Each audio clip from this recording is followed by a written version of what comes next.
Welcome to the Pellanero Taylor Show on Pellanero Taylor Unplugged on this Wednesday, the 25th of September 2024. Well, we're going to talk a little bit about the Haiti dogs scandal updated, which I didn't have a chance to do yesterday. But the main story today is the missiles. I talked about that endlessly on my main show. I thought we'd slain that ghost back on the 13th of September in the evening when there's a confrontation between Biden and May and Sullivan. On the left-hand side, there was a famous photo op and a nervous Starmer and Lamy on the other side. Biden apparently promised that the Americans would be permitting Storm Shadows and maybe even American ATACMS missiles to be fired deep strikes into Russia.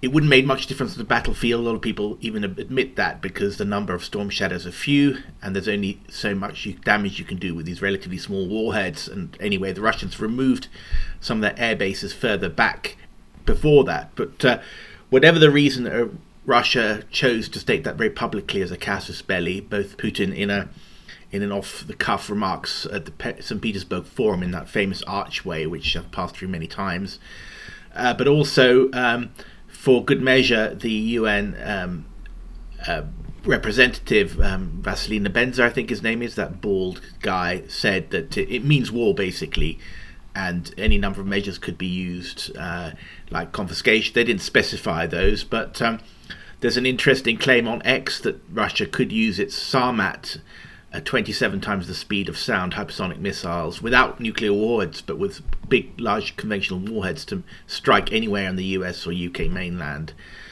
with assets against assets. Maybe something symbolic, as to sort of shake up the Brits and the Americans, and that of course might lead to an escalation. The other possibility is that Putin might equip America's other adversaries with long-range missiles and thereby carry out strikes in the Mediterranean or in the Persian Gulf or in the Red Sea. The Houthis, for instance, have proved quite proficient with the missiles they already have, and American aircraft carrier groups are just sitting ducks against these hypersonics. Anyway, so the world was on a knife edge last Friday afternoon, but Sullivan and Kirby and the Pentagon said no. They're adults in the room. They knew what Russia's assets are and what their possibilities are. America is been more sober on Ukraine throughout. Even Biden had said he didn't want to escalate into Third World War.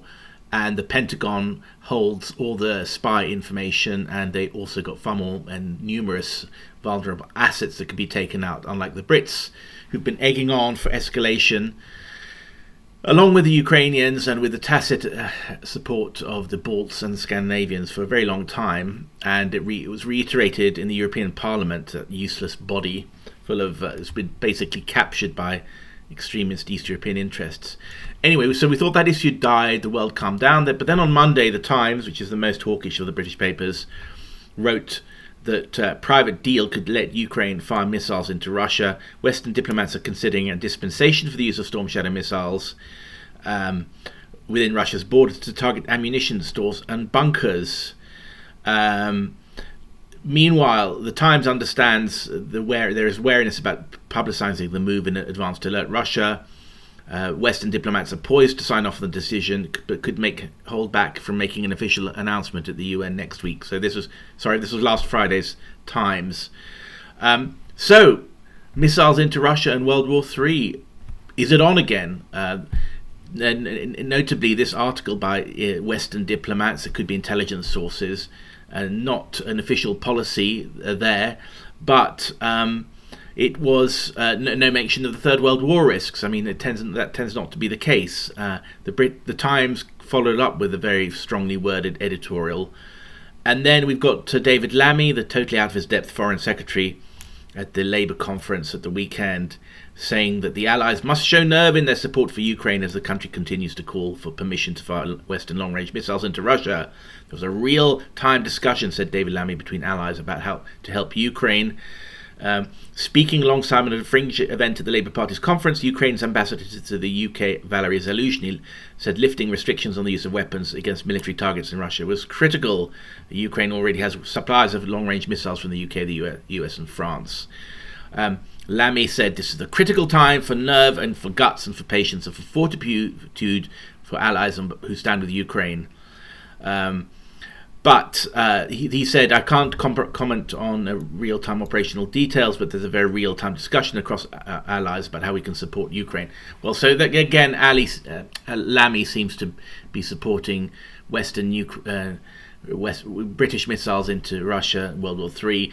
And I think was at the weekend, 5 British former defence secretaries, all Tories, wrote a joint article, or conducted a joint interview where they said that this has got to go, just to show that the British political class are as united on one to escalate basically into World War III. I mean, let's state it for what it is. The Russians have said that.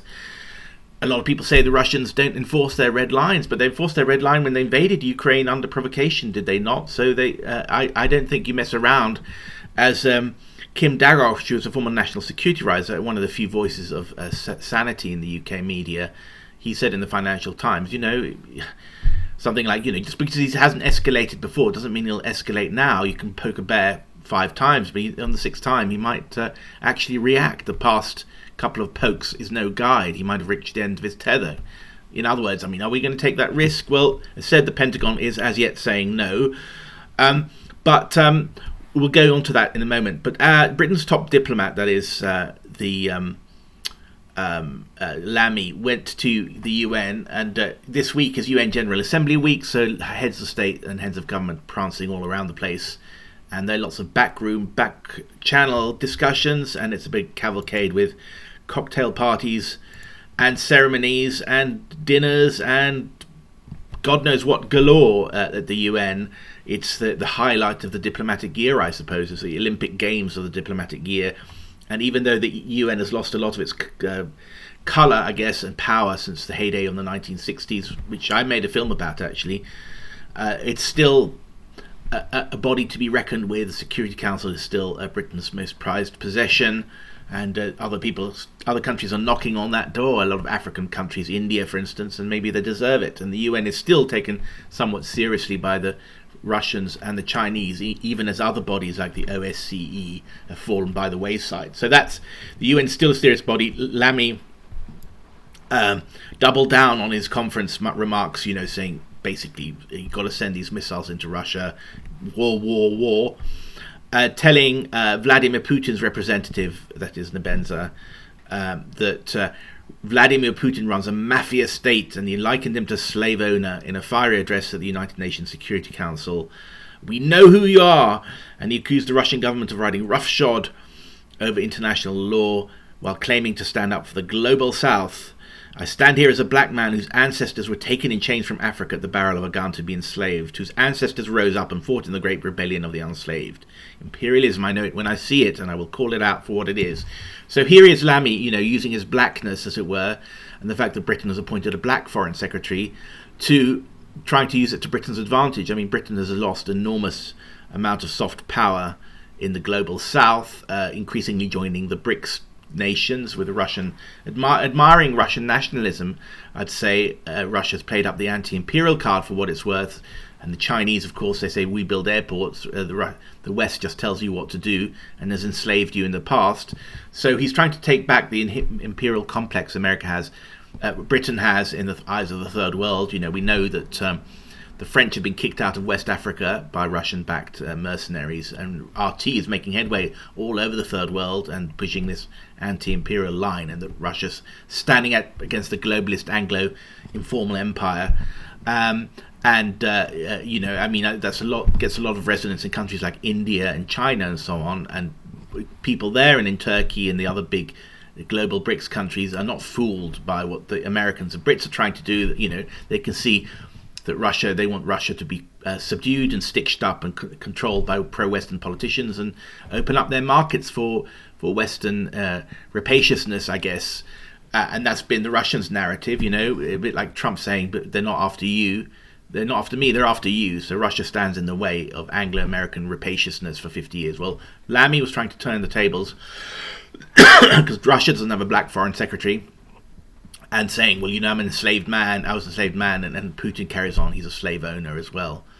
I don't know how well that's going to go down, but anyway, that fiery speech was followed by a forceful speech by Zelensky in the European Security Council, where he said he called on a broad alliance of nations to force Russia to peace, saying that Vladimir Putin had violated the foundations of the United Nations and that the war can't be conquered by talks alone. He accused Moscow of committing international crimes and targeting Ukrainian civilians and energy infrastructure. Then you had Joe Biden in his final big speech, I guess, telling the security or the UN that Vladimir Putin's full-scale invasion had failed, as he urged the UN to keep supporting Kiev until victory. Putin's war has failed at its core aim. He set out to destroy Ukraine, but Ukraine is still free. We cannot grow wary. We cannot look away. We will not let up in our support for Ukraine. And with that, there was an announcement that there's a number of medium-range cluster bombs and an array of rockets and armoured vehicles, totaling about $375 million. So that's surely the last aid package that the Ukrainians are going to get from this administration now into its last month or so. Meanwhile, Starmer is on his way. He's probably in New York as of today, Wednesday. And he was kind of playing down He said, according to The Guardian, which is very close to Labour, the UK has been advocating the US to increase its backing for Ukraine by allowing the use of storm shadows. But he said that, somewhat more low-key than Lamy, it said that, soft pedal that a little bit. And even if a breakthrough is made on the talks this week, says The Guardian, it's unlikely any decisions on the missiles will be announced at this week's summit. So my take on that is either it's a genuine ruse de guerre. They made the decision to yes, and they'll fire off the missiles at some opportune moment when they can for maximum effectiveness. Another possibility, and I think perhaps it's the more likely one, is that the Americans are going to say no. What part of that no don't you get? They're going to tell the Brits, and to cover the Brits' asses, or to stop, not put them in the spot, and also to create some strategic ambiguity for the Americans, for the Brits, and so on, and not have the Brits endure a public humiliation. That no won't be announced publicly, and we who are observers of geopolitics will just have to be waiting on our tenterhooks. So if the storm shadows are announced, then we know it's World War III. But if it's not announced, then this article tells us that the Russians may still have them coming, but we just won't know until they hit the spot, and World War III is then launched shortly after. That said, that's coming from the very pro-war Guardian, and they're all MI6 side up, and we don't necessarily have to take it at verbatim, because significantly, John Kirby, who is the Pentagon spokesman, says that yesterday, with reference to Zelensky's meeting on the September of 26th, that's tomorrow, Thursday, on the White House. That's when the so-called decision will be taken. That's the decision point about these long-range missiles and World War III from the Russians. He said, White National Security Council spokesman said, John Kirby said, he's been on the box a lot. The president has been consistent that our policy is that long-range strike capabilities provided by the US are not to be used against targets in Russia. He has not made a policy change on that. He's still in the same place. That's the guidance we've provided to Ukraine. We understand that they've asked for that to be changed, he said to reporters. I'm sure the issue will come up at the debate with Zelensky and Biden. But Biden presumably has not changed his view that the US weapons, long-range weapons against targets in Russia is prohibited. I guess that's a certain amount of wiggle room there, that they'll allow the Storm Shadows not being American weapons, but they still require US technology. It'll be interesting, though, that whether the Brits will go ahead with a Storm Shadow attack, even though the Americans don't go ahead. And will the Russians declare war on just Britain? Will they let it pass? Will Starmer wiggle his way out of it and saying the Americans are not quite on board and we're not going to take that risk that leaves us exposed and isolated? And presumably there have been talks with other NATO members, and I know that Starmer's been around to Rome and Berlin and Paris, and because there's been no announcement of support from these countries on the Anglo project to start World War III, unsurprisingly, in any respect, in terms of importance of that, I think it's going to push the Brits against acting, even though there are very, very big hotheads in the MI6, SAS, Foreign Office circles, who have been pushing this since way back. Well, Zelensky's actually in Washington. He's been signing artillery shells in Scranton, Pennsylvania, sort of blatant kind of Churchillian move. Those shells will be used against Russians. But Zelensky's forthcoming meeting with Biden is to present a victory plan to him. Now, what will that victory plan consist? Well, apparently it's pretty maximalist and doesn't seem to pay regard to the failing Ukrainian efforts on the front line. Boris Johnson, who's just trying to do his best from an outside position that he's in, to, I guess, save his reputation, make his reputation as a heir of Churchill as well, even though he played, he's either the arch hero, the arch villain of this whole conflict. When the conflict could have ended in 2022, he turned up and said, fight on. We're gonna end Putin's regime and defeat Russia. And this at a time when the Ukrainians and the Russians had all but penciled in a peace deal that would have left Ukraine with, I think, all its territory, and maybe there would have been a neutral status and all the rest of it. But that maximalist project, Ukraine with its back to the wall and Zelensky with his career being numbered in some books, it allows the Ukrainians the right to use the weapons they already possess, the strikes into Russia question, produce a package of loans for Kiev on a scale of lend-lease, back to 1941 again, $500 billion or even $1 trillion, and admit Ukraine into NATO so the alliance could protect most of Ukraine while simultaneously supporting the Ukrainian right to recapture the rest. And he underscored at his recent speech that extending NATO's Article 5 security guarantee to all the Ukrainian territory currently controlled by Ukraine, while reaffirming the absolute right of the Ukrainians to the whole of their 1991 nation. So NATO gives its public backing for support to win that back. So it's a huge steps. And according to Bloomberg, one person familiar with Zelensky's conversations with foreign leaders who asked not to be identified, discussing private deliberations, said there's no real surprises in the president's so-called victory plan, and it wasn't really a major game changer. Another official described it as a wish list, and so there's not a lot of enthusiasm behind the scenes there. It's very maximalist, and Ukraine would have to do a lot more than it's currently doing. Meanwhile, according to the Times, Germany is the German public are extremely reluctant to support the conflict, with large majorities in all parties saying it's not going well. And the recent spate of losses in eastern Germany, which is admittedly particularly pro-Russian, showing that Scholz, that the writing is on the wall there, and we'll talk more about that tomorrow, because Germany is the second largest donor to Ukraine, and if they're pulling out and America pulls out, well, what is there left except British ardour and Scandinavian support as well? Meanwhile, Trump, who's odds on to win, has decided he's not going to meet Zelensky after all, and this is the guy who might be president. God help us, or what I should say, God willing, in 5 weeks' time. This last-minute gambit of Zelensky and the Brits really is the fag end of the Biden administration, really is. So the Trump was given the option to meet Zelensky, but has bowed out.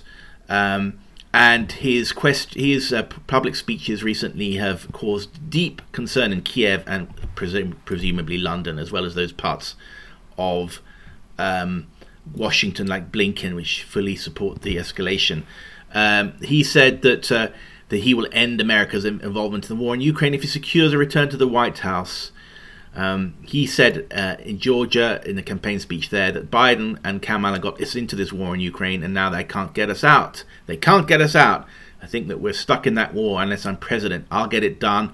I'll get it negotiated. I'll get out. We got to get out. Biden says, we will not leave until we win. But what he says, if they win, that is, the Russians. This article adds, it was in the Times actually, President Zelensky said in April that Ukraine would have no chance of winning without US military assistance. So the war could end, or the writing could seriously be on the wall for the war to end, in 5 weeks' time, and Trump hasn't even bothered to meet Zelensky, except he's lobbed an insult saying he's the world's best salesman. Every time he turns up in America, he walks away with $60 billion or something. And of course, his son, Don Jr., famously tweeted the other day that, here is this man, Zelensky's turned up. And the recent most assassination attempt on my father was by a man who supported the Ukrainian cause. Talk about election interference. Here we worry about, let's say, Russian election interference in 2016, which was nothing. But we've got a foreign leader, the Churchill in the mainstream media, Western mainstream media, walking around and basically supporting Biden strongly over his favoured rival. Supporting Kamala over Biden. So, and just a note there about what Zelensky said in the New Yorker to insult Trump and to make that meeting called off. My feeling, says Zelensky recently to the New Yorker, is that Trump doesn't really know how to stop the war, even if he might think he knows. With this war, oftentimes the deeper you look, the less you understand. I've seen many leaders who could convince they knew how to end it tomorrow, and then they realized it was not that simple. Vance has come up with more precise plans to give up our territories. Vance's message seems to be that Ukraine must make a sacrifice to Zelensky. That brings us back to the question of cost and who shoulders it. The idea that the world should end this war at Ukraine's expense is unacceptable, but I do not consider this concept of his plan in any formal sense. This kind of scenario would have no basis in international norms, in UN statute and justice, and it wouldn't end the war either. It's just sloganeering, said Zelensky about J.D. Vance. So tough words there. We've got just end this talk on a lighter note. We'll see tomorrow then if there'll be any developments. At worst, I fear the Brits will get authorization to use those Storm Shadows, and it might be up to Starmer. Biden might consider that a compromise. No American involvement, that'll please the Pentagon, but the Brits will also be propitiated. However, what worries me is the Brits will go on and use that. They've got hardly any military themselves. But of course, they're like the Israelis in a way, but gagging to get the Americans involved in a conflict they care more about. And so what concerns me is the Brits will drop a bomb in Russia. Russia will respond, and we're in World War III, but a world war against Britain will quickly bring in the others. And of course, other countries are very aware of that, but the Brits might say, well, we're just going to try it and see what happens.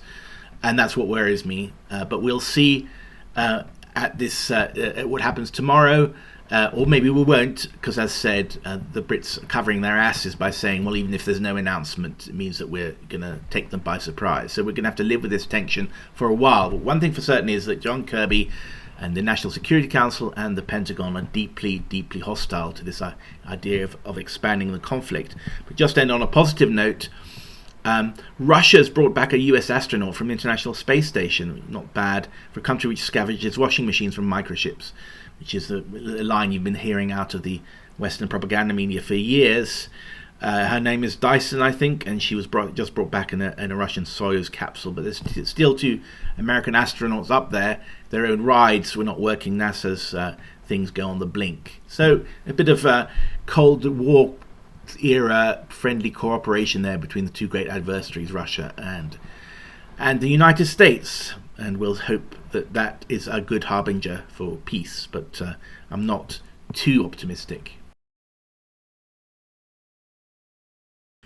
Welcome back to the Petgate Taylor Show. Well, our second story today is Petgate or Doggate. You remember during the Kamala Harris-Donald Trump debate, he said that the Haitians in Springfield, Ohio, were eating cats and dogs. They were eating people's pets. And he repeated that simple. It was fact-checked and found wanting, and all the mainstream media talked about the conspiracy theories of Trump saying that the Haitian immigrants in this Ohio town were eating people's pets. Well, it turned out it was partially true. At least one a 9/11 dispatcher said that people reported seeing a couple of black guys holding geese under their arms. And there's another video phone footage of cats being grilled, apparently. The location was unspecified as far as I could tell. So maybe there were isolated cases about it. This was turned into a song, by the way, by the Keefness. Check it out on YouTube. It's very funny. The Keefness, he lives in South Africa, so he's very aware of racially aggravated crime. But anyway, so the story is in a Trump manner, by talking about making a very specific claim, and perhaps found wanting on some aspects of that, he does, with a kind of inimitable genius, point his finger to a very real problem. So what happened was a couple of journalists descended on Springfield and found not so many grilled cats. Said there were one or two isolated cases, perhaps, but a town that was groaning under the weight of its non-European migration. And I think of the cities that 60,000 residents, 20,000 Haitians had arrived. And what this Wall Street Journal article talked about was how, well, she writes for the Jewish Chronicle, but it was all an investigation into the way that the federal government creates loopholes for employers to employ these arrivals very quickly as a shadowy jet network of NGOs supplying mega corporations with migrants to exploit cheap labor. So the Biden administration passed a law as people await deportation proceedings. They are given authorization to work. It's all part of an non-government organization called Tent Partnership for Refugees. More than 400 major multinational companies committed to hiring refugees. They include Shopify, CSX, DoorDash, Etsy, Red Roof, Royal Farms. And Trump pointed out that this is, this is a part of the main problem in America at the moment, which is that there's zero job growth among whites and natives since 2018, and all the job growth, in as much as there is some, has come from the migrants. So meatpacker Tyson Foods is set to hire tens of thousands of migrants via the Tent Partnership. Tyson already employs 42,000 migrants. And the Garrett Dolan, who leads Tyson's efforts to eliminate employment barriers such as immigration status, says that we recognize a lot of people who are not working in labor manufacturing jobs that are American. A larger proportion of new hires are refugees and immigrants, and now in the business strategically thinking through that. So what happens is not only the Democrats immigrating people for cultural reasons. I mean, they want to perhaps, divvy up, weaken the old American hegemonic white culture for their own purposes. There's kind of commitment to kind of globalism. Then there's also the need to win votes, so they'll import voters, as it were. And then, as said, during the whole asylum process, there's a special permit loophole which allows migrants to work in labor-intensive, not very well-paid job. But this is why big business backs mass immigration, why they back the Democrats. Basically, the Democrats are not only important voters for themselves, but also cheap labor for large corporations. So these journalists descended on Springfield and other Ohio towns, hoping to find barbecued cat photos, found a white community that was deeply under the cosh and deeply upset about cost of living issues and beset by unemployment, and it's there on black and white. There's been no job growth among whites all over anywhere in America since 2018, but there's been a huge growth in jobs, the employment level for migrants, and of course that's because they're willing to take less well-paid job, but it keeps the wages down. I mean, if there was zero immigration, then employers would presumably have to either raise wages or close down, or introduce innovation, technological innovation. That was the old style of the reason why America was so innovative in the 19th century was that labor was so expensive, people so free to farm their own land. I mean, that was always the escape route for Americans. They couldn't be pinned down. They could always go their own way, and that meant that that labor was very expensive, and Americans invented combine harvesters or whatever, rather than having cotton pickers so much, and it was Europe that had the surplus of labour and therefore didn't have to innovate. So now we're returning to that situation in America where cheap labour, slave labour, can be brought in very cheaply from other countries. It causes social dislocations in the community, and it doesn't benefit the local working class at all, but it does benefit the corporations. And that's Springfield and places around that really are America in a nutshell, even if not for the barbecued cats. And that article, incidentally, if you always try to source stuff, and that'll give you the link, I think it's the St. Louis Fed or something, that actually shows that there's no employment rise amongst the white community, resident Americans, but there is a huge employment level rise among migrants. That's available in the Zero Hedge article, Shadowy Network of NGO Suppliers from Mega Corporations with Migrants to Exploit Cheap Labour, and it's from March the 12th, 2024. But there's also more recent articles on the topic, so check that out.